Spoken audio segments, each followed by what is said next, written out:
মানুষ যখন ভাঙতে ভাঙতে আর শব্দ করতে পারে না, তখন সে দীর্ঘশ্বাস ফেলে।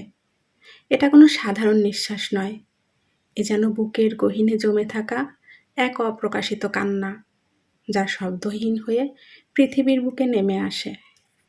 দীর্ঘশ্বাস কখনো প্রেমহীন ভালোবাসার সাক্ষী, আবার কখনো হেরে যাওয়া স্বপ্নের শেষ বিদায়ী সঙ্গীত।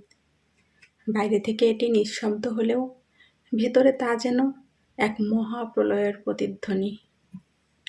সবচেয়ে খারাপ দিক হলো দীর্ঘশ্বাস কাউকে দোষ দেয় না, কোনো অভিযোগ তোলে না, শুধু জানিয়ে দেয় কিছু একটা খুব ভেঙে গেছে, কিন্তু কেউ তা বুঝবে না।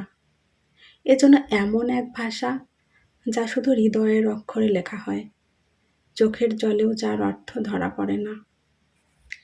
একজন মানুষ যখন ঘন ঘন দীর্ঘশ্বাস ফেলে, তখন বুঝতে হবে সে ধীরে ধীরে ভেতর থেকে মরে যাচ্ছে।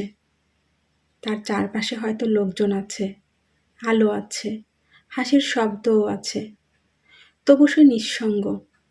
সে হয়তো কাউকে কিছু বলছে না, কিন্তু তার প্রতিটি দীর্ঘশ্বাস চিৎকার করে জানিয়ে দিচ্ছে, আমি ভালো নেই।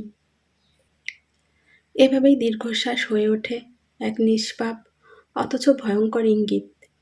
একজন মানুষ আর কতটা ভাঙলে বোঝা যায় সে আর আগের মতো নেই।